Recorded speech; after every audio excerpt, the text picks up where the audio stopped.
Buenos días. Out Helping Staffing Solutions les da la más cordial bienvenida a este webinar donde tocaremos un tema de mucha relevancia en estos momentos. Tenemos el gusto de contar con la presencia de la maestra Macu Villalobos, quien es licenciada en Filosofía y maestra en Estudios Humanísticos, además de contar con una segunda maestría en Neuropsicología. Actualmente se desempeña como directora del Centro de Neuroentrenamiento Emocional y es miembro del Instituto de Neurociencias del Comportamiento. Es consultora en neuroentrenamiento emocional, ha trabajado con empresas como Mapei, Michelin, Bachoco, Provedani, Hospital Teletón, TechOps, Advanced Real Estate, Parque Industrial Querétaro, entre otros. Conferencista nacional e internacional en foros educativos, culturales y organizacionales y de desarrollo humano, tales como Foro Kaizen. Además de contar con una profunda pasión por la docencia y ser profesor en la Universidad Anáhuac Querétaro. Les invitamos a tener una participación activa. Al finalizar la presentación, tendremos la sesión de preguntas y respuestas. Su audio estará silenciado, por lo que les pedimos que nos vayan escribiendo sus preguntas en el apartado de preguntas y respuestas. Les cedo la palabra a nuestra invitada, Macu Villalobos. Muchas gracias, Victoria. Ahora, buenos días a todos. Bueno, pues el día de hoy nos toca revisar un tema que es un tema que tiene mucho que ver con lo que estamos viviendo y que es el tema de la resiliencia en los tiempos del COVID. Y para iniciar me encantaría revisar con ustedes qué es la resiliencia. Me gusta mucho explicarla con una pelotita porque de algún modo resulta como gráfico de qué se trata la competencia. La resiliencia es una de las competencias socioemocionales más importantes que tenemos y que consiste en que después de recibir un impacto, una presión, un choque, una situación que nosotros podríamos nombrar como crisis bajo cualquier contexto, después de estar sometidos a esta crisis y de experimentar la presión derivada de la crisis, podemos tener la habilidad y la competencia de recuperar nuestro estado original con un proceso de aprendizaje, ¿no? Entonces, eso es propiamente la resiliencia. Es un término que no era un término del área humana, era un término mucho más bien de la mecánica, pero bueno, sigue siendo la mecánica, nada más se tomó un poquito prestado como para abordar o para explicar esta competencia tan singular y tan peculiar que tenemos los seres humanos y que es la que nos permite reponernos y sobreponernos ante las situaciones difíciles. Entonces, de algún modo, ¿por qué es posible la resiliencia y por qué es importante hablar de resiliencia en tiempos de COVID? Porque lo que ha ocurrido con el COVID bajo cualquier condición ha sido esto. Y ahorita lo que es importante desarrollar, tanto dentro de los espacios laborales como personales y sociales, es esto, esta capacidad de recuperación. Para ello, tenemos que revisar que la resiliencia es posible cuando tengo segurización. ¿Y a qué se refiere esto? A que hay un entorno seguro. O sea, puedo sostenerme en los demás dentro de un entorno que resulte seguro. Si ustedes lo piensan, el primer paso a nivel de resiliencia es la elaboración de protocolos, por ejemplo, hablando de COVID.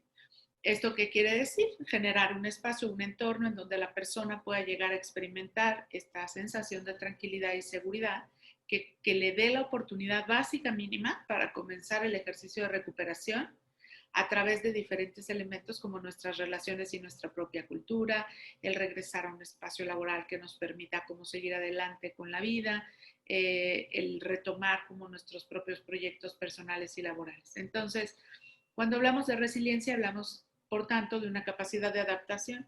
Si nosotros pensamos en este término, ¿qué querrá decir adaptación?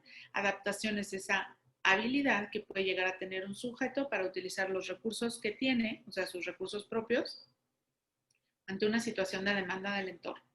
Esto quiere decir, el entorno nos está demandando diferentes cosas y podemos ser adaptativos en función de que logremos utilizar esos recursos personales.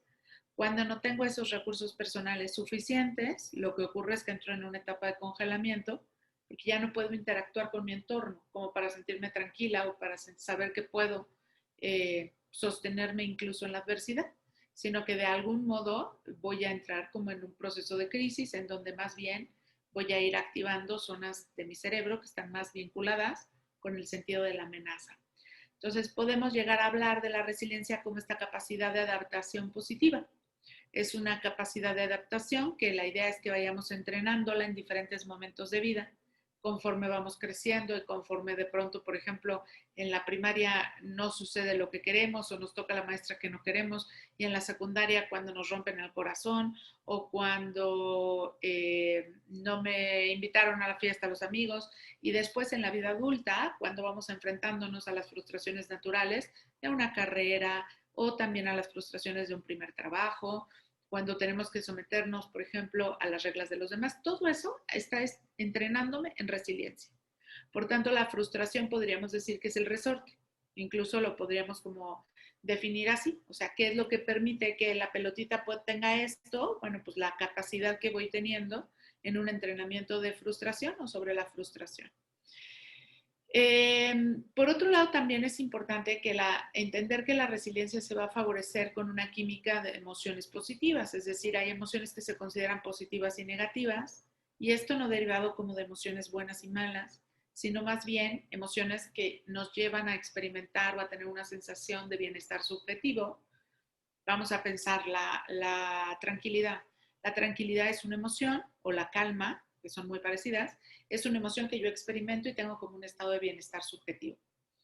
Pero la incertidumbre es una emoción que yo experimento y tengo un estado de malestar subjetivo.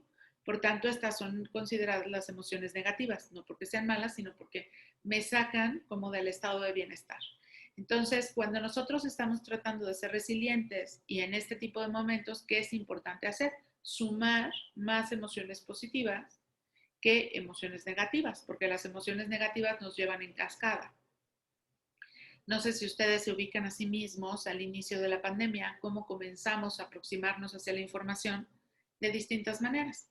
Tal vez dimos unos pasos para tratar de tener mayor cantidad de información y llegó un momento en que después de una semana ya teníamos un nivel de estrés y de ansiedad terrible y estábamos agotados, porque de alguna manera no estábamos escuchando ni propiciando dentro de nuestra mente emociones positivas sino negativas.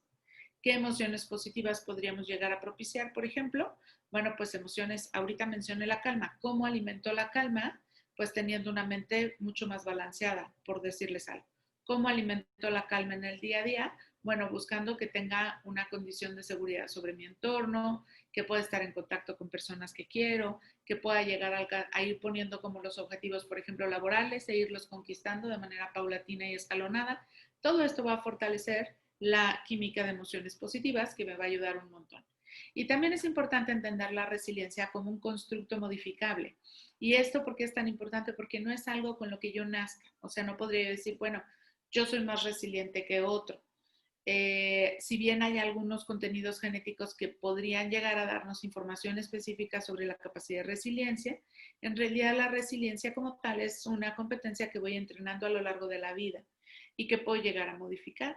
Y esto es algo tan comprobable como el hecho de, quiero que piensen, hace un año, cuál era su capacidad de resiliencia y hoy cuál es su capacidad de resiliencia. Seguramente aumentó y se fortaleció y se entrenó de manera positiva, porque también esto nos produce algo que se llama la tenacidad cognitiva, es una manera de nombrarle. Las estructuras que nuestro cerebro pueden dar lugar a la resiliencia, porque digamos, cuál es la base neurobiológica que nos permite entender que la resiliencia existe en nuestro cerebro, pues bueno, hay algunas estructuras como nuestra neocorteza cerebral a nivel subcortical, es decir, abajo de la corteza, hay una serie como de estructuras involucradas, el complejo amigdalino, que además es muy importante porque es el que de algún modo funciona como un ejercicio de memoria emocional y de alarma, nuestro hipocampo, que tiene que ver con el proceso también de memoria, y nuestro locus cerúleo. Entonces, tenemos que ahí también se involucra un poco como el proceso de conciencia. Entonces, tenemos distintas estructuras que nos hacen resilientes. Y esto porque es importante revisarlo, porque siempre surge la pregunta de, ¿el ser humano es resiliente por naturaleza o es algo que se construye pero para lo cual no hay la base? Sí me entreno en ello, pero tengo toda la base neurobiológica para poder hablar de una resiliencia. Esta imagen de resiliencia es una imagen que a mí me gusta porque nos explica de manera muy clara cuáles son como sus 5 pilares, con qué se vincula, con qué se relaciona. El primero de los pilares es la resistencia, y por qué es importante tener resistencia para poder absorber literalmente el shock. Es decir, nuestra resistencia es como un ejercicio de amortiguación. En función de que nosotros vayamos desarrollando mayor nivel de resistencia, pues digamos que cuando venga la situación de crisis, el daño va a estar de alguna manera controlado. Igual y esta parte de la resistencia la podemos explicar con otra metáfora, que es un músculo respecto a un hueso. Si yo tengo como tal un músculo que está fuerte, que rodea el hueso, que lo sostiene y que lo contiene, en el momento de recibir un impacto, puedo tener menos riesgo de que mi hueso se rompa. Si yo no tengo un músculo suficiente, pues mi hueso va a estar en riesgo. Entonces, bajo esa misma imagen, me gustaría que pensáramos de qué forma a lo largo de la vida vamos desarrollando el principio de resistencia. También el principio de preparación, ¿para qué? Para minimizar los daños y los costos derivados de la crisis. Por ejemplo, este principio de preparación referido al COVID era algo que no teníamos del todo claro porque como generación, ni nosotros ni nuestra generación anterior había experimentado una situación como esta, ¿no? La última generación que lo experimentó fue más bien como la generación anterior a la nuestra, a la de las personas que hoy en día pues se convierten en esta fuerza activa laboral. Entonces, de algún modo, esta preparación se pudo haber visto un poco mermada y por eso las respuestas que se dieron en todos los ámbitos de nuestra vida diaria, pues fueron respuestas emergentes. Por otro lado, también tenemos otro pilar que es el pilar de la recuperación, que es el que nos lleva a recuperar literal el estado anterior de la crisis, que esto es en lo que están trabajando día a día las empresas, pero también las familias, también los individuos, generan un proceso paulatino de recuperación y de, digamos, como de reconquista de nuestros espacios y nuestros vínculos poco a poco. Tenemos otro pilar que es el de la adaptación. Este pilar de la adaptación, ¿para qué nos ha ayudado y cómo lo podemos notar? Por ejemplo, lo notamos en que hoy en día tal vez hemos ido eliminando como esta conducta resistente ante el utilizar tal vez una vía remota, ante el comunicarnos por estos medios.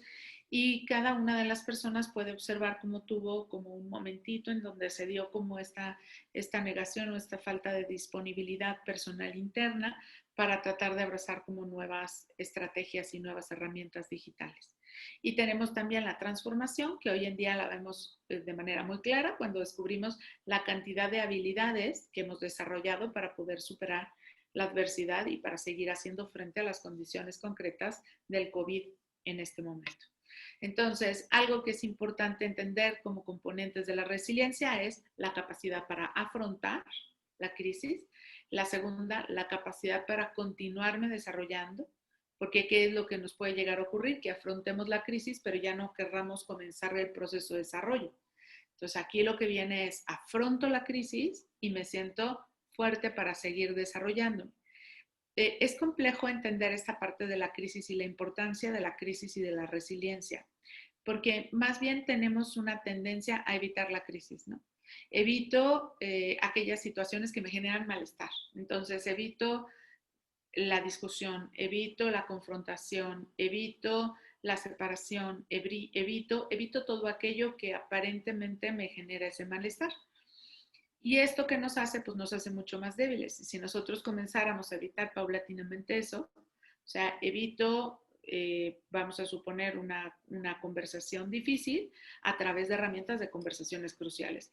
Evito una discusión a través de herramientas de comunicación asertiva. ¿Qué creen que voy haciendo ahí? Pues voy generando esta capacidad de tener diferentes recursos de afrontamiento, pero también de tener la seguridad de ir enfrentando las cosas, sintiéndome cada vez como más autónoma, con más cualidades personales, lo cual me va a ayudar a continuar desarrollándome y alcanzar mis objetivos. Y también, de algún modo, el tercero de los elementos es la capacidad para aumentar las competencias. En este punto, por eso es tan importante dentro de las organizaciones que en los procesos de crisis estemos dando como cierres, estemos generando como espacios para el debriefing, para de pronto cuestionarnos cómo es que aprendimos, en qué crecimos, qué desarrollamos, qué logramos el día de hoy que tal vez no lográbamos hace un año, en qué se han visto modificadas nuestras relaciones, nuestras interacciones, nuestra cultura organizacional, cómo hemos generado nuevas competencias, porque se han dado diferentes competencias y es algo como muy interesante que ha ocurrido a nivel de organizaciones. Si bien los resultados no son los mismos, por ejemplo, con las reflexiones que se hacen en torno de la educación a distancia, la educación remota en estas condiciones de COVID, que no es una educación deliberadamente diseñada para ser virtual, sino más bien es una educación ajustada dentro de la virtualidad. Digamos que los puntajes de la evaluación de este tipo de educación no han sido tan buenos, a diferencia de las evaluaciones que devienen de estos procesos dentro de las organizaciones.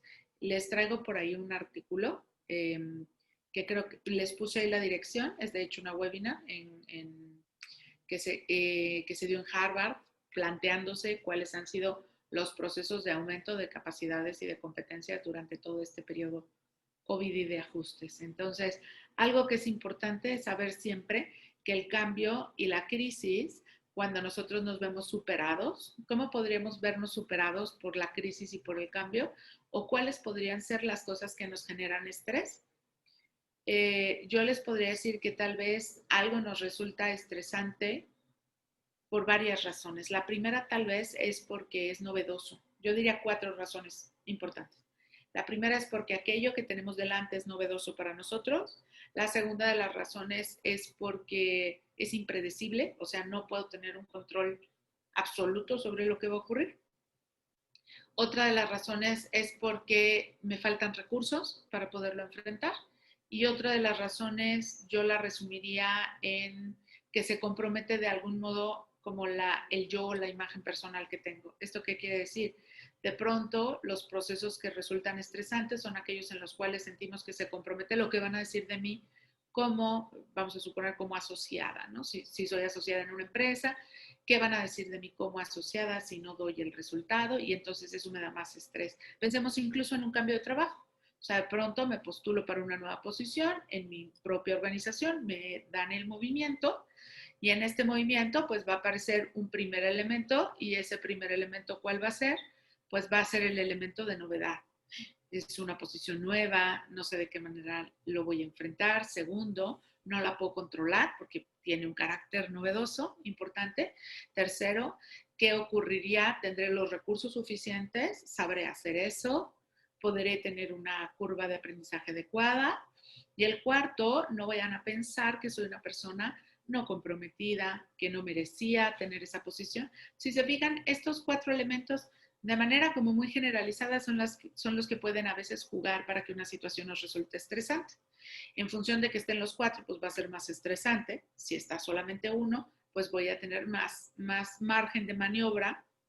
Lo pongo con un ejemplo como más físico, más margen de maniobra para poderme ajustar a las demandas del entorno y para poder ser adaptativa. Ahora, el asunto es que si nosotros pensamos en el tema de COVID, el COVID tuvo las 4. O sea, el COVID tuvo de algún modo un ejercicio novedoso, tiene un ejercicio en donde no tengo del todo el control, tengo un grado de incertidumbre muy alto. También de algún modo me compromete a nivel personal, porque compromete mis condiciones vitales. Y también de otro modo, pues bueno, genera ante mí una sensación de no saber si tengo los recursos suficientes. Entonces, cuando entramos en COVID, o sea, cuando entró en esta etapa COVID, por nombrarla de algún modo, empezaron a darse cambios. Y el cambio fue dando lugar a una crisis. Y la crisis fue dando lugar a un estrés. El cambio, ¿por qué da lugar a la crisis? Porque reestructura, es decir, rompe. Pensemos en la crisis como en ese punto de ruptura.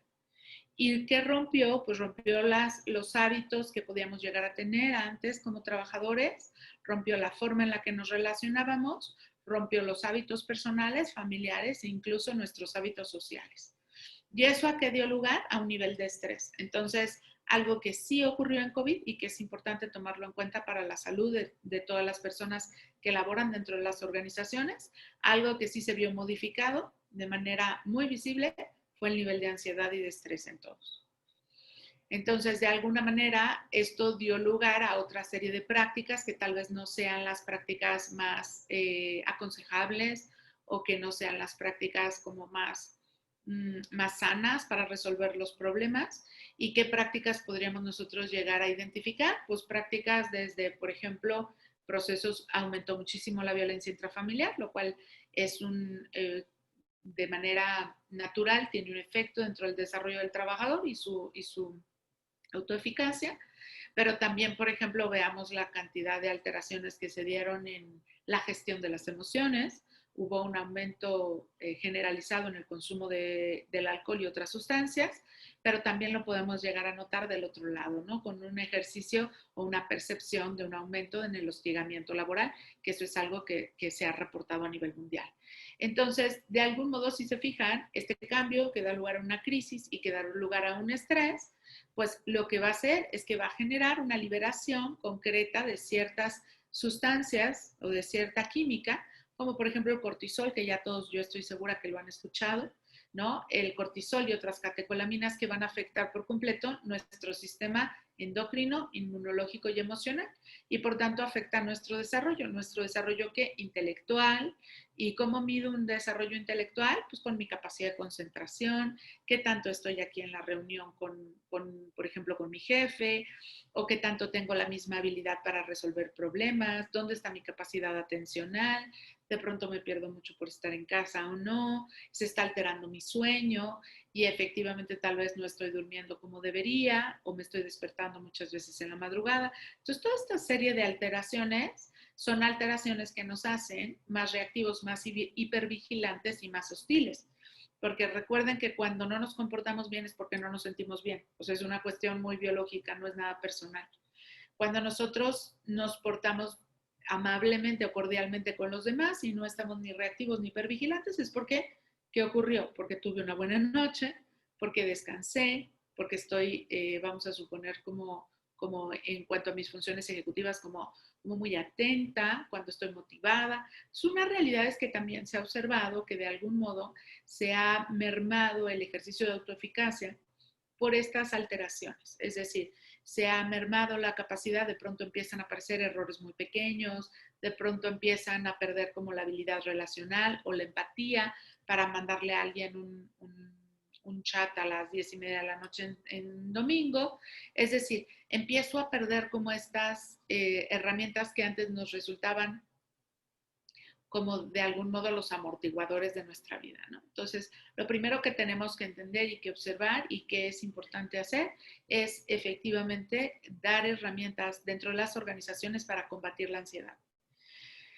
Lo primero para poder combatir la ansiedad, les diría, es tener una estructura. Y me refiero a tener una estructura, a tener como un horario de trabajo que esté bien definido y que permita que la persona pueda llegar a tener equilibrio de vida incluso en condiciones de confinamiento, y que efectivamente las personas que de pronto están regresando a los espacios laborales, que puedan también tener una estructura, es decir, que esté como bien delimitado el horario laboral. Ya lo hemos visto en otros contextos y con otra serie de reflexiones vinculadas con el estrés. Por ejemplo, hay un dato muy interesante que sacó el Instituto Mexicano del Seguro Social este año, bueno, a principios de este año, en donde nos decía que más de un 75% de los trabajadores mexicanos pues estaban teniendo estrés laboral. Entonces, algo que es importante es podemos incluso tomar esta situación como una buena vía de aprendizaje y reaprendizaje para reestructurar aquellos elementos que tal vez teníamos ahí un poco pendientes. Entonces,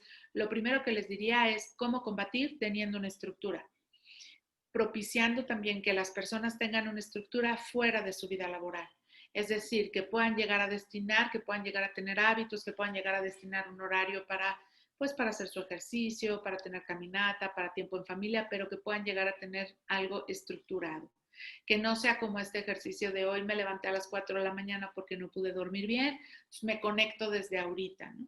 Porque esto, digamos que de manera inmediata nos resulta muy adecuado, porque la persona parece estar dando resultados mayores el día de hoy, ¿no? Porque sacó más trabajo, trabajó 3 horas más, pero una realidad es que a la larga, pues esto puede llegar a estarnos poniendo en una condición de riesgo de burnout. Adicionalmente, otra de las estrategias para combatir la ansiedad tiene que ver con enfocarse en el presente, es decir, estar presentes en lo que estamos haciendo y tratar sobre todo de facilitar y de difundir la importancia de algunas técnicas como el propio mindfulness, que nos ayuda a estar presente en esto y a generar una mente focalizada. Si alguien quisiera todavía ahondar en este tipo de temas, hay muchos libros. Les podría decir que el primero, y para mí fundamental, es leer Focus, que nos habla, es de Daniel Goleman, y es un libro que pueden conseguir en digital, pero nos habla muchísimo de la capacidad de enfoque vinculada con los resultados y vinculada también con un estado de bienestar en los individuos. Tenemos la siguiente de las herramientas para combatir la ansiedad, que es propiamente la flexibilidad cognitiva. Y esta, ¿cómo la desarrolló? Bueno, pues la desarrolló a través de preguntas consistentes como esto podría verlo alguien de una manera diferente, qué otra estrategia podría yo llegar a tomar para tomar la decisión, qué más tendría que contemplar, podría tener varias opciones de resolución, es decir, en estos momentos sobre todo enfatizar en darle a las personas las herramientas vinculadas con flexibilidad, con adaptabilidad y con creatividad, porque ahorita es cuando más se necesita. Porque por ejemplo, hace ratito que les decía que el resortito de esto es la frustración, pues yo les diría que el resorte es la frustración, es lo que me permite generar esta secuencia de movimiento, pero el aprendizaje se llama flexibilidad, porque quiero que piensen cómo los procesos creativos devienen de las crisis, ¿no? Por eso ahorita es importante sembrar flexibilidad, sembrar creatividad, sembrar generación de pensamientos alternativos. Y por otro lado, también para combatir la ansiedad es importante aceptar las emociones. Y en esto es indispensable, cuando estamos hablando a nivel laboral, generar un poco más un espacio para poder hablar de lo que las personas están sintiendo. Incluso darle como un pequeño momento como para decir cómo están, cómo se sienten a los que van llegando, que puedan llegar a expresar qué está ocurriendo, algo que sobre todo ahorita se está trabajando mucho en COVID y que nosotros estamos trabajando mucho en COVID con organizaciones, pues tiene que ver con esta parte de aceptación de las emociones, aceptación y manejo de la incertidumbre, aceptación y manejo del cambio, la resiliencia como este tema, e incluso intervenciones vinculadas con procesos de duelo, porque hay personas que están muriendo, ¿no? Y que resultaban líderes contenedores en las organizaciones y hay que hacer intervenciones. Otro elemento para combatir la ansiedad efectivamente es no compararme con las otras personas, porque generalmente cuando entramos en un proceso como pues de mucho estrés, ¿qué es lo que tendemos a hacer? Como decir, ¿por qué el otro no lo tiene? Es importante dentro de este ejercicio profundo de respeto de mi propia emoción y ansiedad, el mirarlo y el saber qué va a pasar y el que va a tener un tiempo específico. También cuidar la mente, la palabra y las acciones. ¿Cómo podemos hacer esto? Bueno, pues se puede hacer desde boletines que ustedes de pronto puedan llegar a compartir con las personas en donde hablen como de algún elemento, vamos a suponer los pensamientos, el cuidado de la mente balanceada, el cuidado de una mente en equilibrio, la aceptación de las emociones, cómo comunicarme ahorita con más fuerza, dar sobre todo como muchos elementos para hablar de comunicación asertiva y herramientas de comunicación asertiva. Eso es algo que también estamos trabajando hoy en día mucho dentro de las organizaciones, porque efectivamente los límites como que se trastocaron en algún sentido, ¿no? Y ante estos límites pues hay que aprender a recuperarlos, porque si no con lo que nos vamos a quedar va a ser con dinámicas que no son del todo sanas, ni que son del todo benéficas, ni que son nutrientes para la organización. Entonces el poder hablar mucho de comunicación asertiva también se los recomiendo.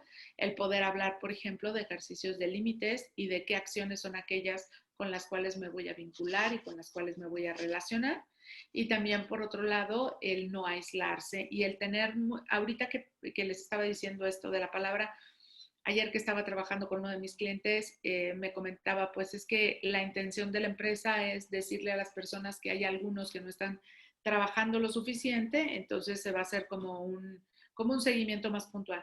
Ahí la recomendación que yo le hice es hay que tener cuidado, porque efectivamente ante una situación de ansiedad como la que estamos, el generar amenaza lo único que va a provocar va a ser más ansiedad, más deterioro, más sensación de huida. O sea, hay que sobre todo trabajar y no es lo mismo acercarte y a decir, oye, estoy viendo que te está costando trabajo. ¿Me puedes decir qué es lo que se te está complicando? ¿Qué necesitas de nosotros para poder estar mejor? ¿En qué te beneficiaría? Pues es que igual y no me estoy ordenando en mis tiempos bien. ¿Qué tipo de apoyo requieres? ¿En qué te beneficiaría estar un poquito más ordenado en tus tiempos? ¿Qué ventajas te daría el poder llevar una agenda? Es decir, como de algún modo este es el momento en donde efectivamente lo que hay que hacer es cuidar al talento y cuidar que el talento se encuentre en las mejores condiciones, ¿no? Una persona resiliente, entonces, es una persona creativa que sabe que puede salir adelante y por tanto se relaciona también con la esperanza, porque la resiliencia se basa en la seguridad y en la disponibilidad. Entonces, cuando nosotros somos resilientes, algo que aprendemos es a tener la sensación de nuestra propia batalla, o sea, a este orgullo natural de haber lidiado esa batalla y de haber salido triunfantes. Y por eso les puse esta imagen de esta niña que me parece que tiene como toda esta actitud de decir la libré, lo que fuera, ¿no? El reto pequeño tal vez de una caminata o el reto pequeño de un juego. Así nosotros, de algún modo, estamos experimentando en este momento un ejercicio ya de resiliencia basado en esta sensación de que vamos avanzando hacia un proceso de mejora en donde conocemos un poco mejor cómo es que se dan las condiciones, cuáles son los protocolos, qué se tiene que seguir, cómo se puede manejar, cuáles serían como los siguientes pasos. Entonces, esa es una persona resiliente.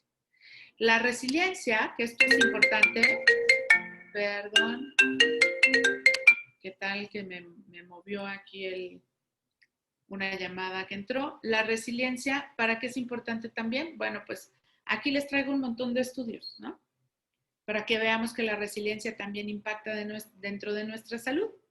Algo que es importante es saber que efectivamente cuando nosotros mostramos más resiliencia o una persona con mayor resiliencia va a ser una persona que presente menos nivel de depresión, también menos nivel de ansiedad, menor nivel de dolor crónico. Esto es muy interesante porque se han hecho estudios evidentemente con personas que tienen condiciones de salud que se encuentran alteradas.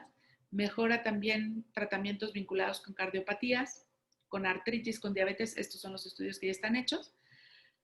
Mejora el desempeño académico y el desempeño laboral.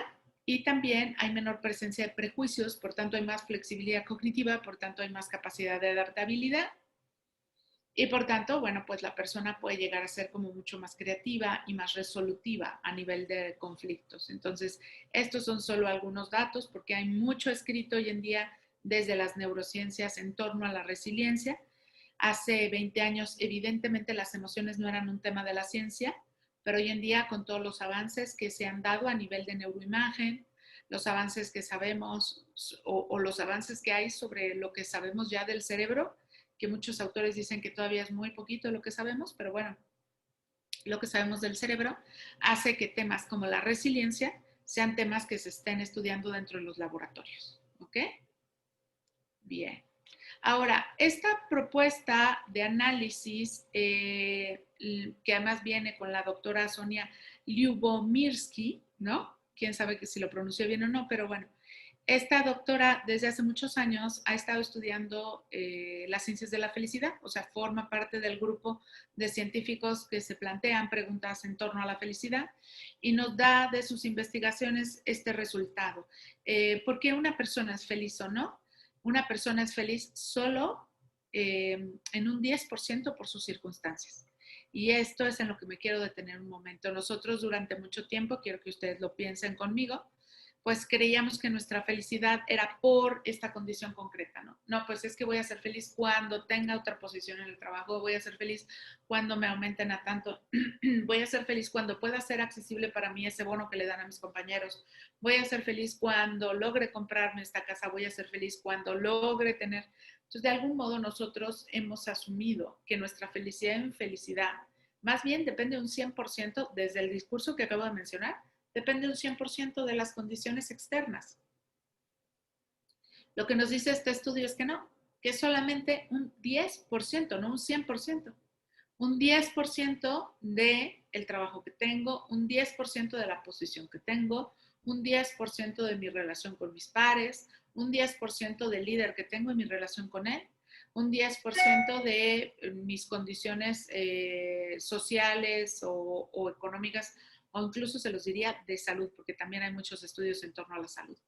Entonces, un 40% de dónde viene de la relación que yo tengo con mis circunstancias. ¿Y qué quiere decir esto? La forma en la que yo me vinculo con aquello que me ocurre. Es decir, la forma en la que me vinculo con esta posición laboral, la forma en la que me vinculo con mi jefe, con las características que tiene, mis características y el momento de la organización, la forma en la que yo me vinculo con el bono que tengo o que no tengo, Entonces es propiamente lo que hay que fortalecer para que efectivamente la resiliencia se dé. El entender que la resiliencia también se da en función de que yo fortalezca esos músculos de cómo me estoy relacionando con el entorno. Si me estoy relacionando de una manera ansiosa, si me estoy relacionando de una manera victimizada, si me estoy relacionando de una manera vulnerabilizada, si me estoy relacionando de una manera invasiva, controladora. Entonces, ¿cómo me estoy relacionando? Eso va a determinar el 40%. Y el otro 50%, pues bueno, según lo que nos dicen, tiene que ver con educación y genética. ¿Esto qué quiere decir? Con la forma en la que yo vivo y aprendo y también con la forma, con algunas condiciones con las cuales yo nací. ¿En dónde entra aquí la posición de las organizaciones? Yo les diría, no podemos muchas veces cambiar circunstancias, hay veces que sí, pero no todas las circunstancias se pueden modificar, pero sí se puede modificar la manera en la que favorecemos que las personas se relacionen con ellas y el acceso a herramientas de afrontamiento que puedan llegar a tener. Es decir, el que ustedes puedan llegar a ofrecerle hoy en día a las personas que trabajan en las organizaciones más herramientas, por ejemplo, de resiliencia, de sobreponerse al COVID, en ese momento estarán modificando este proceso de 50% de educación y genética. Ahora, ¿por qué es tan importante hacerlo? Porque si ustedes se fijan, en función de que la persona va teniendo más fortalecida esta área, pues también va a impactar en los resultados de la organización e incluso como en el propio objetivo de negocio de la organización. La pregunta de cómo podemos nosotros fomentar o promover dentro de los espacios laborales la resiliencia, pues bueno, les traigo aquí 5 ideas que me parecen ideas que podríamos resolver, empezar a tomar en cuenta y de algún modo implementar en los espacios laborales. La primera de ellas es mirar los procesos y no solo los resultados. Y esto no durante el ejercicio de COVID, sino de manera fija. Desestigmatizar el error y eso nos va a ayudar a que la persona se vuelva mucho más flexible. Promover espacios de aprendizaje. ¿A qué me refiero con espacios de aprendizaje?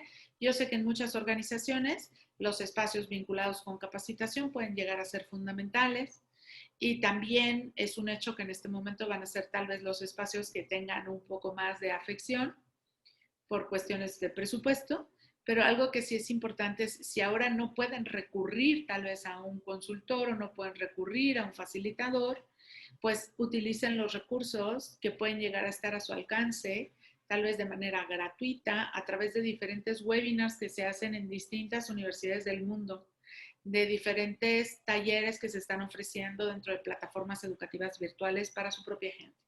Es decir, no los dejen sin eso, porque efectivamente es lo que más se requiere en este momento. Y cuando les hablo de promover espacios de aprendizaje, también me refiero, no solo me refiero a esos que son muy importantes, sino también me refiero a espacios de reaprendizaje como por ejemplo el que podamos hablar de un error que cometimos, cómo podemos mejorarlo, el que no exista como esta sensación de ser señalado o de ser atacado o ser de algún modo como evidenciado. Hay un estudio muy interesante que hizo hace unos años Google respecto a cuáles son las condiciones para los mejores equipos de trabajo. Y se encontró, este estudio lo pueden ustedes buscar en internet, se llama Aristóteles, y encontró 3 resultados fundamentales. Uno de estos resultados se refiere como a esta sensación de seguridad, que era lo que les decía al inicio, ¿no? Se llama seguridad psicológica. ¿Y cómo puedo yo llegar a tener seguridad psicológica? Porque tú tomas en cuenta mis necesidades. En ese tipo de reflexiones o de conversaciones estamos también favoreciendo estos espacios de aprendizaje. La segunda de las características de estos equipos es que llegan a tener, aparte de esa seguridad psicológica, sensibilidad social. ¿Esto qué quiere decir? Que de algún modo mis cualidades personales son reconocidas por los otros y son tomadas en cuenta por los demás. Y la tercera de ellas se llama equidad de opiniones. Entonces, los espacios de aprendizaje también se dan ahí, desde la forma en la que aprendemos a resolver cosas, desde la forma en la que ponemos sobre la mesa una condición que tal vez tengamos nosotros como equipo, en un momento de aprendizaje y que lo cuestionemos y entre todos tratemos de abonar para resolverla. Evidentemente no en condiciones de crisis, porque eso sería contraproducente, pero respecto a un aprendizaje, ¿no? Otra cosa que podría llegar a ser interesante es utilizar boletines en los cuales yo voy haciendo notar sin señalar a una persona de alguna condición que se logró aprender, cómo se podría prevenir, qué podemos saber sobre eso, cuál puede ser el riesgo y cómo se resolvió. Entonces, ese tipo de condiciones me ayudarían mucho. Espacios de reaprendizaje que podemos nosotros llegar como a encontrarnos en, vamos a suponer, como a través incluso de algunos programas concretos que puedan dirigir, programas de wellness, que aquí me falló el dedillo, pero el proceso de wellness, como lo vemos, recuerden que aborda tantos elementos físicos, elementos psicológicos, elementos sociales e incluso elementos espirituales, evidentemente del todo laicos, pero que también abordan esta área de misión de vida y sentido de vida. Aquí les voy a recomendar un documental que me encanta. Lo pueden buscar como TED Talk Google Compasión, porque el nombre de la persona no lo recuerdo. Es un líder japonés que trabaja en Google, pero es muy interesante, por ejemplo, observar cómo lleva la compasión a los espacios laborales. El pensamiento optimista y el pensamiento optimista, ¿cómo lo vamos desarrollando? Pues lo vamos desarrollando a través de los espacios de convivencia y de los mensajes que de algún modo como organización están dando y que dan lugar a un ejercicio, por último, de flexibilidad y apertura, es decir, les permite tener este ejercicio de flexibilidad y de abrirse a nuevas demandas. Esta es la webinar que les recomiendo. Sea en esta webinar de manera como muy concreta, van a encontrar ustedes estos resultados que les comparto.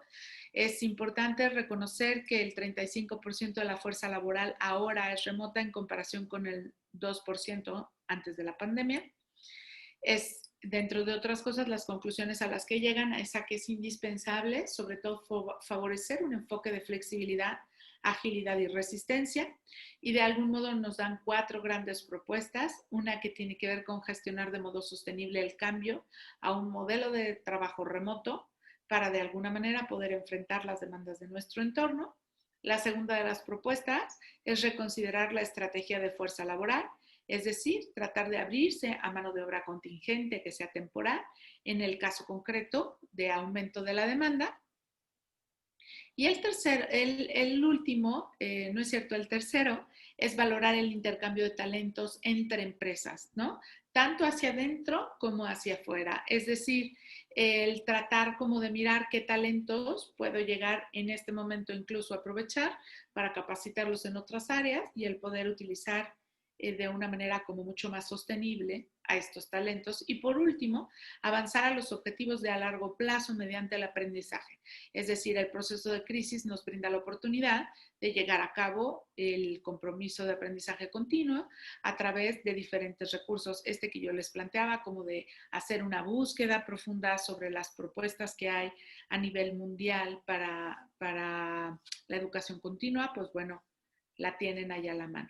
¿Y esto cómo lo podríamos nosotros resumir? Con algunas preguntas. Por ejemplo, estas preguntas son preguntas que pueden llegar a ser como muy eficaces en este momento y si se fijan qué estamos haciendo al preguntarnos, generando la natural resiliencia, es decir, entrenándonos en la capacidad de recuperación, entrenándonos en el aprendizaje, es decir, favoreciendo en nosotros este movimiento. Entonces, ahorita les voy a dar la pauta que les serviría para ser resiliente el proceso vivido después de la crisis, pero en sí mismo no solo es una pauta, sino es una estrategia de entrenamiento. Entonces, respecto, por ejemplo, a las políticas y programas, preguntarnos si existe o no una política integral para el trabajo remoto, qué programas se tienen para apoyar el trabajo remoto. Sobre la mentalidad de liderazgo, preguntarnos si nuestro liderazgo es un liderazgo que apoya la flexibilidad o si realmente no es un liderazgo que apoya la flexibilidad y por tanto es contraproducente en momentos de crisis como este. Si estamos generando y dando lugar a una cultura organizacional de flexibilidad o no. ¿Y esto cómo lo podemos notar? Pues lo podemos notar de manera muy sencilla con las opiniones, con la narrativa que hay dentro de la organización. Incluso, por ejemplo, en los procesos de trabajo, los roles y las tareas que tenemos son flexibles o no. En los roles y en las tareas que tenemos, por ejemplo, favorecemos que los pares observen cuál es la mirada panorámica de lo que están haciendo o solo miran como su propia tarea y solo miran su propio perfil y sus propias funciones, cerrándose a la integración. Y esto habla de flexibilidad. Respecto a tecnología e infraestructura, por ejemplo, preguntarnos si existe, que esto es algo que ya ustedes, cada uno de ustedes ya tiene la respuesta, solo habría que ponerla en papel para generar los aprendizajes correspondientes, si tenemos una infraestructura tecnológica para poder generar estos apoyos, si hay suficientes recursos de seguridad vinculados con la información. En intercambio de tareas, por ejemplo, algo que podríamos llegar a preguntarnos es cómo se puede minimizar el costo en la fuerza laboral con los intercambios que se pudieran llegar a dar, qué nuevas habilidades se pueden potenciar para los asociados o empleados que me permitan avanzar en el intercambio de tareas. Y adicionalmente, sí podría, yo aquí les diría, después de contestar a esa segunda pregunta, hacerme la siguiente pregunta de, ¿puedo comenzar a desarrollar esas habilidades en este momento y cómo las puedo comenzar? ¿Qué oportunidades de networking tenemos el día de hoy dentro de la organización, con otras organizaciones? Y a largo plazo nos podríamos llegar a generar estas preguntas. ¿Qué aprendizajes tenemos de esta crisis? Y hacer como tal espacios en donde cada quien pudiera llegar a reconocer esos aprendizajes, lo cual va a tener varias, ¿cómo les digo? Como varias finalidades y varias ventajas. Una de ellas es que cuando yo le permito al otro en una condición de crisis hablar de qué está sintiendo, ya eso es un elemento, una acción benéfica de manera inmediata. Pero adicionalmente me va a dar la pauta de reflexión para la mejora. Entonces, la siguiente pregunta puede ser, ¿qué podemos modificar para alcanzar nuestros objetivos en condiciones como esta? ¿Qué habilidades necesita adquirir el talento para mantenerse relevante en estos momentos? ¿No? O sea, ¿qué es lo que está ocurriendo? ¿Cómo nos vamos a ajustar? Y esto, por supuesto, nos lleva a otro concepto, el concepto de la gratitud. El concepto de la gratitud es un concepto que no ha sido como tan difundido, pero sí ha sido muy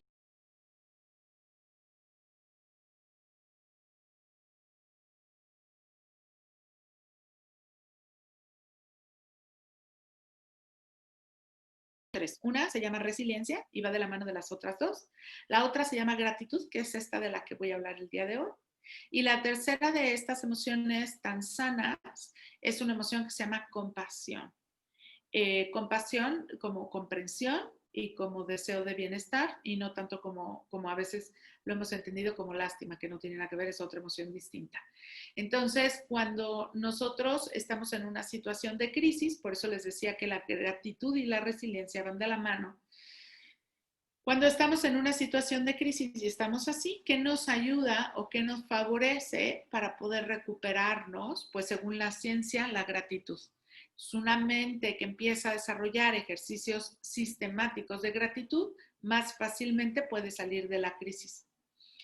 ¿Y cómo podemos llegar a vincular, vamos a suponer, sencilla y a través de prácticas muy concretas a la gratitud con nuestra vida? Pues la podemos vincular a través, por ejemplo, de un ejercicio que lo diseñó el doctor Martin Seligman, que es uno de los padres de la psicología positiva. Martin Seligman sobre todo invita a hacer este ejercicio, que es preguntarnos todos los días cuáles fueron tal vez las tres condiciones favorables que tuvimos. Es decir, qué cosas buenas me pasaron hoy o cuáles fueron mis cosas favoritas. Descubrir qué fue lo que otra persona hizo por mí. Entonces, hacer un ejercicio es más como de alguien que no me cae del todo bien, ¿qué hizo hoy por mí? A veces no notamos ese tipo de condiciones porque nos cae tan mala persona que cerramos como la cortina para observar sus conductas de una forma un poquito más objetiva, pero esto también me va a permitir a veces a salir un poco como de esta rigidez mental. Tuvo un acto amable conmigo. ¿Qué acto amable tal vez tuvo una persona cercana a mí, una persona que quiero? ¿Y qué acto amable tuvo por mí tal vez un desconocido? Entonces, desde que él me dejó pasar, ¿no? Tal vez integrarme en un carril o cualquiera de las conductas que pudieran llegar a ser como positivas por parte de los demás. ¿Esto qué hace? Si yo lo reconozco todos los días, lo que nos dice Martin Seligman es que comienza a generarse un cambio estructural en mi cerebro.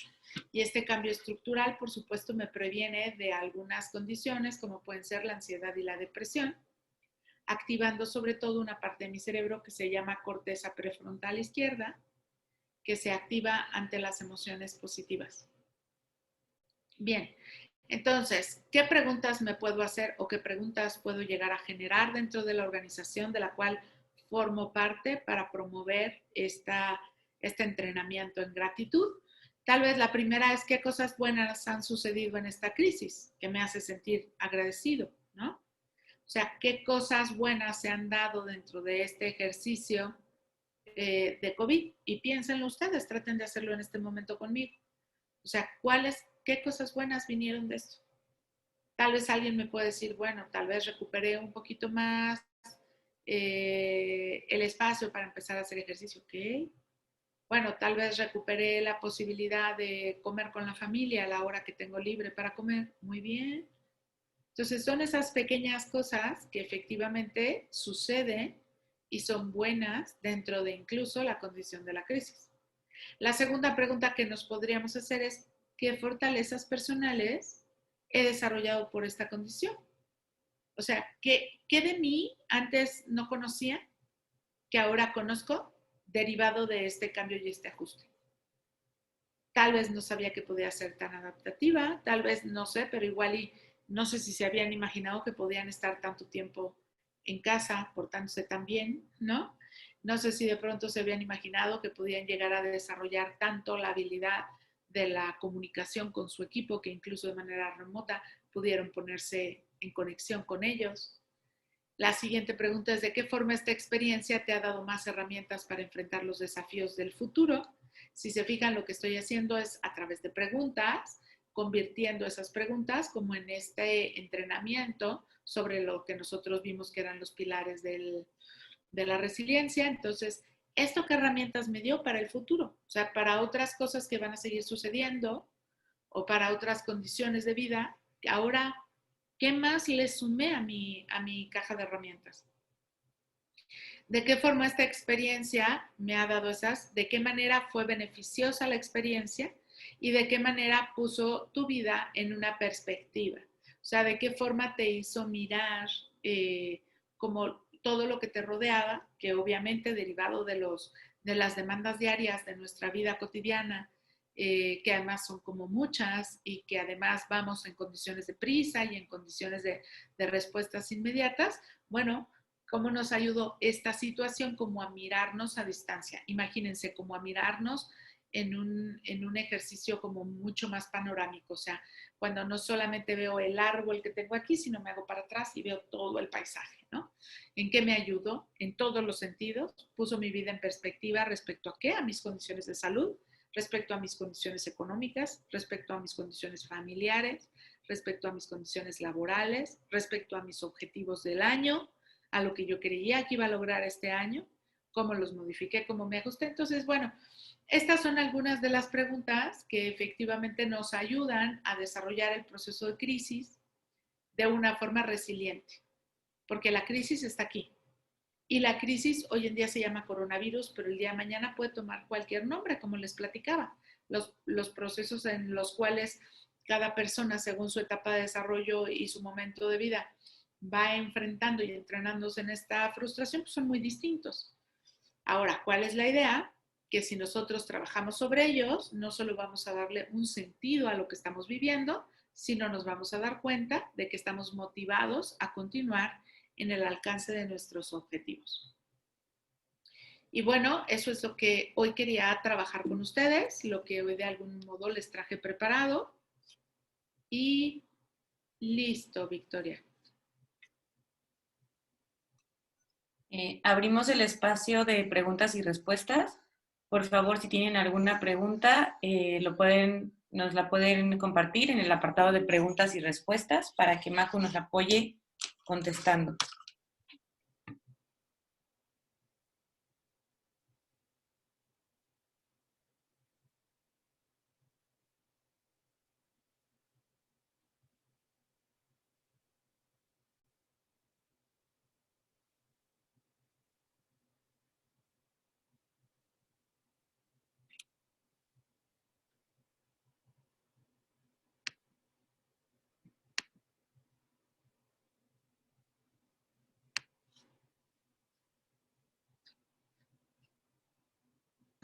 Vemos que alguien levantó la mano. Por favor, si gustas escribir en la parte de abajo, dice preguntas y respuestas. Ahí nos puedes anotar tu pregunta. Ya tenemos una pregunta. Nos dicen, ¿la resiliencia será una nueva competencia requerida en las organizaciones? Pues yo lo que les diría es sí, y es una competencia que además no, como les digo, no teníamos como tan contemplada. Y la crisis lo que hace es que nos muestra la necesidad e incluso les podría decir como la prioridad de desarrollar esta competencia y de generar como ciertos cambios internos diarios para entrenarla. O sea, no solamente como para hablar de qué es la resiliencia, que sería como el primer paso, recuerden.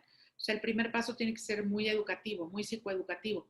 Saber qué es la resiliencia, saber cómo funciona, un poquito como lo que les dije, pero después llevarlo hacia una práctica. O sea, quiero que ustedes piensen que es importante que hagan estas preguntas que les mencioné para ir generando una cultura resiliente. O sea, para no solamente tenerla como a nivel teórico, sino de manera como muy integral, necesitamos abrazarla dentro de las organizaciones para que nos permita pues enfrentar las condiciones del futuro, porque además les voy a decir otra cosa, no solo estamos hablando de esta crisis, estamos hablando de que efectivamente si nosotros comparamos de manera como muy rápida cuántas horas se trabajaban al inicio del siglo pasado y cuántas horas se están trabajando hoy en día, pues la jornada se redujo de manera muy significativa, pero no la demanda laboral. Entonces, mientras más desarrollemos la resiliencia, vamos a poder encontrar mejor respuesta ante esta condición en donde es importante saberse recuperar de esta presión, de una presión que no sea una presión crítica que lleve a la persona a estados de ansiedad. Pero ¿qué creen? Si yo tengo menos resiliencia, voy a tener más riesgo de caer en ansiedad. O sea, la resiliencia es preventiva y es una vía de aprendizaje. Entonces yo lo que les diría es, sí tenemos que darle prioridad a esto, sobre todo cuando de algún modo estamos volteando a mirar el estrés laboral como un tema.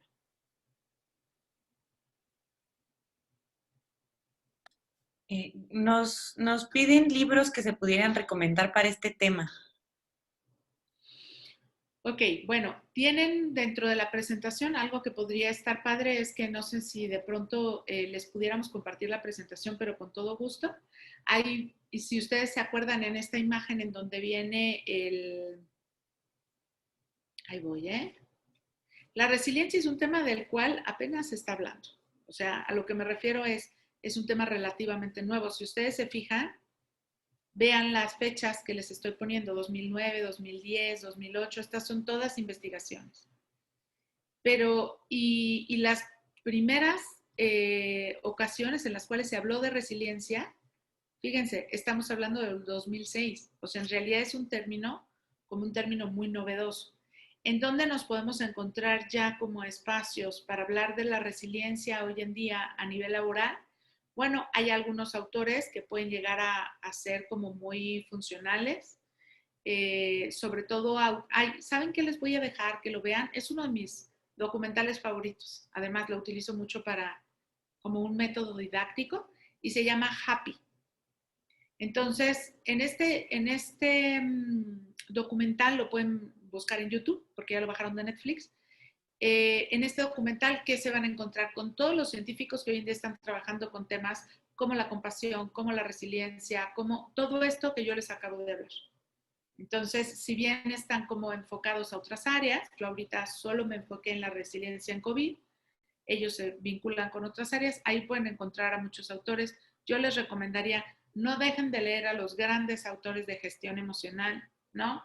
Que algunos de ellos, bueno, pues uno de ellos es evidentemente el doctor Daniel Goleman, pero también podemos llegar a tener al doctor Paul Ekman, también podemos llegar a tener a Siegel, también pueden ustedes llegar a leer a Seligman, por ejemplo. Seligman fue de los primeros en abordar el tema de resiliencia, derivado de un experimento que hizo, de una teoría que es una teoría compleja, que se llama la teoría de la indefensión aprendida.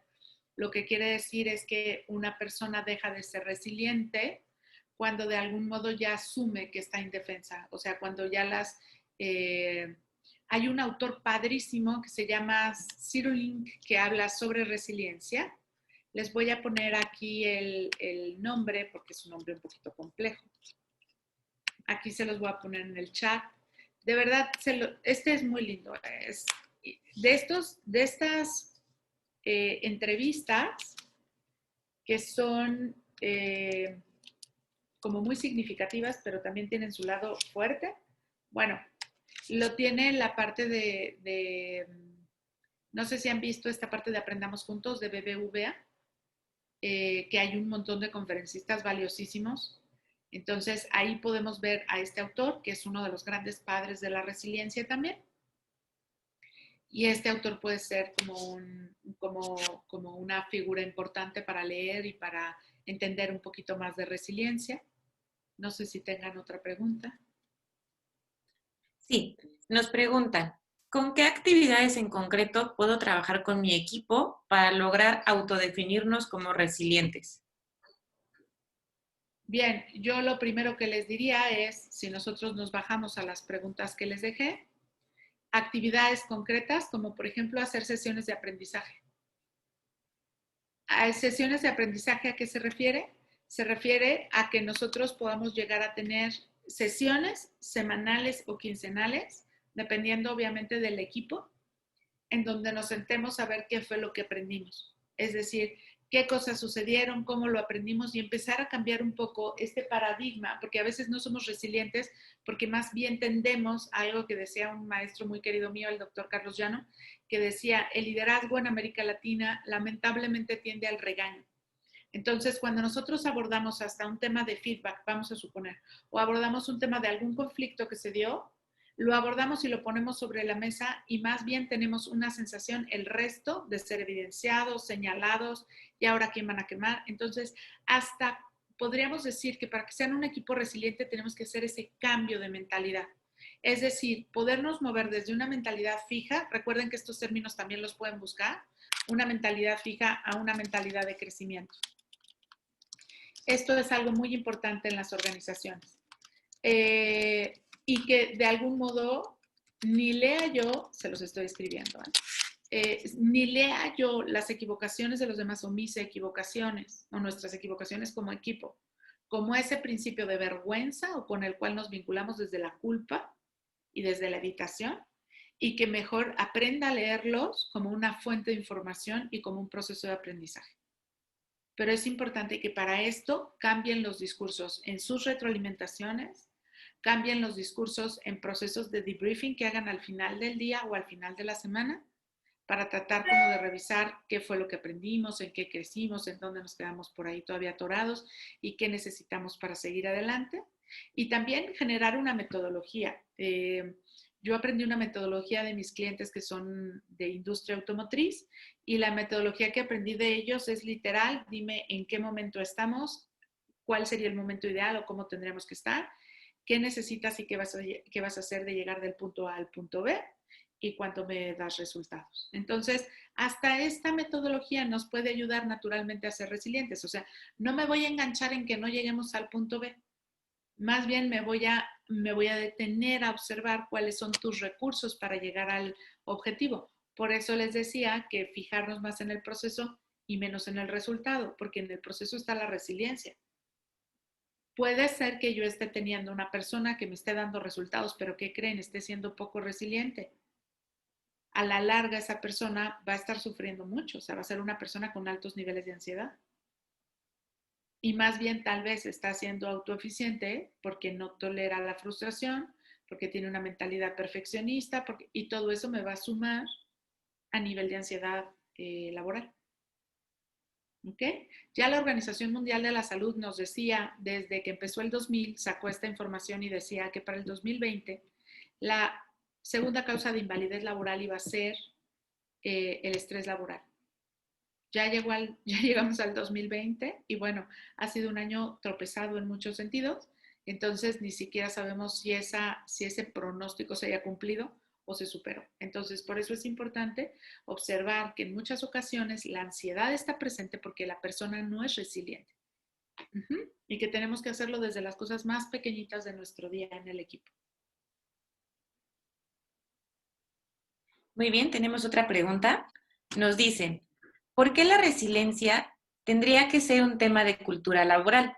Si se puede aplicar antes varias acciones que prevengan que alguien sienta estrés o que tenga un evento fuerte laboral. En su opinión, los centros de trabajo a nivel laboral, ¿qué deberían hacer para evitar el gasto en este tema? Yo lo que les diría es evitar que suceda la situación de crisis siempre es algo que está limitado. Hay algunas condiciones sobre las cuales nos podemos adelantar y a través de procesos profundos de prevención y educación podemos evitar accidentes, por ejemplo, o reducir la cantidad de accidentes. O, o sea, hay muchas acciones preventivas que se pueden hacer. Sí, estoy totalmente de acuerdo, pero si yo no estoy a la par desarrollando la resiliencia, las condiciones de crisis que no pueda yo, vamos a suponer, controlar. ¿Y cuáles condiciones de crisis no puedo controlar? Pues toda la serie de condiciones sociales, ambientales, económicas, es decir, algunas que por supuesto no están en mi círculo de injerencia, van a afectar de manera directa el resultado de mis trabajadores y van a llevarlos a un nivel alto de ansiedad. ¿Esto qué quiere decir? Si bien la resiliencia es algo que nosotros debemos aprender desde que somos pequeñitos, es decir, la idea es que nos vayan haciendo este ejercicio de frustración, resiliencia, frustración, resiliencia, frustración, resiliencia de manera continua. Una realidad es que hay contextos de aprendizaje y de educación en donde hay menos este entrenamiento. Y entonces, ¿qué es lo que ocurre? Me convierto en un adulto que no tiene tan entrenada la resiliencia y que cuando llego a trabajar, esa carencia de competencia, que no es una responsabilidad directa de la empresa, pero derivado de toda una condición, obviamente de ética empresarial y de teoría de stakeholders, es importante tomarla en cuenta porque si no, de otro modo, pues este talento que está llegando va a tener esa carencia de competencia que me va a afectar. Hay que pensar en las organizaciones como en el espacio del reaprendizaje emocional. Y es aquello que nosotros vemos en el día a día, ¿no? O sea, podemos llegar a observar cómo hay personas que tienen más competencias, vamos a suponer, para delegar o para la diplomacia y otras que tienen menos. Ahora, ¿cuál es el elemento importante? Piensen de una manera muy numérica, voy a sonar un poco fría, pero la cantidad de inversión que ustedes le han colocado, espero que sea inversión y no gasto, la cantidad de inversión que le han ustedes colocado a una persona desde que hacen el proceso, la experiencia para hacer la selección, después durante los procesos de capacitación, después durante su curva de aprendizaje, después durante, o sea, piensen la cantidad de tiempo, la cantidad de recursos invertidos en ese talento. Entonces recuerden que hoy en día, en esta etapa que es nombrada por muchos autores la guerra de los talentos, la etapa de la guerra de los talentos, y más en Bajío, podríamos nosotros llegar como a pensar en que es indispensable aprender a gestionarlos. ¿Y cómo aprendo a gestionar el talento? Bueno, pues aprendo a reconocerlo, a mirar en qué cuadrante está en cuanto a desarrollo de talento, qué tendría que hacer para llevarlo a otra parte del cuadrante que me resulte más efectiva y cómo puedo incluso tener como un plan a futuro, incluso con programas de sucesión, para que este mismo talento después pueda llegar. Entonces, por el lado emocional, por el lado social y por el lado de salud también, porque hay una relación entre la salud y la resiliencia, y también por el lado de resultados económicos, ¿no? Yo les diría, sí es importante que lo tomemos en cuenta y que nos demos cuenta de que si ya tengo ese talento en mis filas, pues es importante dotarlo de todas estas herramientas que además de otro modo también están contribuyendo a que esta persona se convierta en una persona más feliz, porque no va a ser algo que solo ocupe o utilice aquí, sino en su vida de manera general.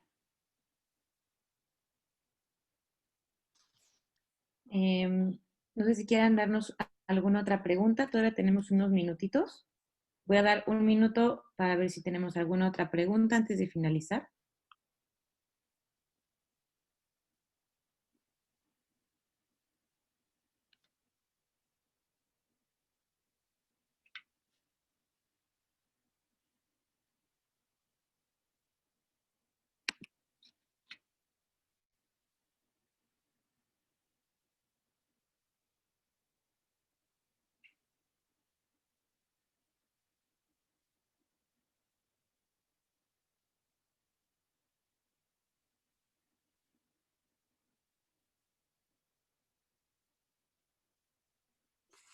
Ok, bueno, si no hay más preguntas, Out Helping Staffing agradece su asistencia a este webinar con un tema de suma importancia.